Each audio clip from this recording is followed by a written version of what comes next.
Hello, church family. I hope you're doing well. I'm so thankful for you, and I'm very thankful for what God is doing in our church. And as we think about what He's doing, I'm just reminded weekly of hearing stories of people who are really experiencing transformation in their lives as a result of walking with Christ. And also what we're seeing is not only is individual growth, but we're seeing numerical growth in our church as more and more people want to make First Baptist Forsyth their home. And so before I begin with the purpose of this video, I just want to remind us again that God is at work and God is the one who deserves all the glory. So we regularly say Psalm 115:1, "Not to us, O Lord, not to us, but to your name be the glory." And that is our heart's desire, that our King would receive all the glory. One of the results of our growth, our numerical growth, is we are now at a need to nominate and appoint more deacons.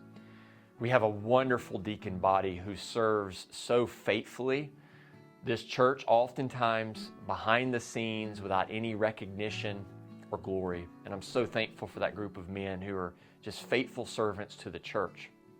And so what we're going to do is this year, our goal is to nominate and appoint some new deacons. And so this is where you come into the picture. We are asking the congregation to prayerfully consider men who might meet the qualifications of a deacon and therefore be willing to serve as a deacon here at the church. So you ask, what are those qualifications?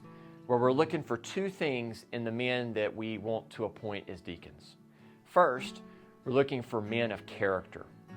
You see, 1 Timothy 3 outlines the qualifications for deacons. All the qualifications for deacons in 1 Timothy 3 involve character. In other words, to summarize it, Paul says we should appoint men who are above reproach and also men who have a good reputation in our church and in the larger community. And so character is super important, and we want to nominate and appoint men who have high character. But the second qualification that we're looking for in our deacons is men who are committed to serve. The name deacon, the Greek word deacon, means servant.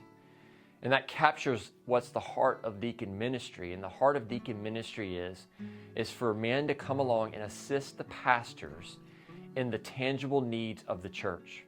So the pastors focus their heart on the ministry of the word and prayer and equipping the saints, and the deacons come along and assist them in those tangible needs that are around us all the time. And so we want men who have shown a pattern of service already to our church. So I just encourage you as you pray to think about men who have high character and who are already serving our body well without need for recognition or without a need for personal promotion and glory. And those are the type of men that we're looking for. So you might ask, what's the process?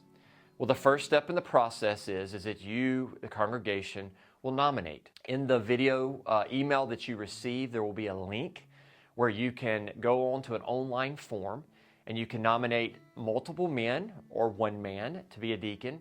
But for each nomination, you will give a brief explanation as to why you think that man qualifies and will serve as a deacon well. Please know that we will probably get far more nominations than we will actually get people who become a deacon, but then that brings us to what the process is like.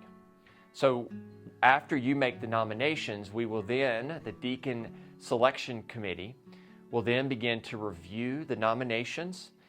We will consult with the deacon body as a whole and begin to interview, to send out questionnaires to potential deacon candidates, outline expectations, and really walk through a very intentional process to make sure we have the right men in place.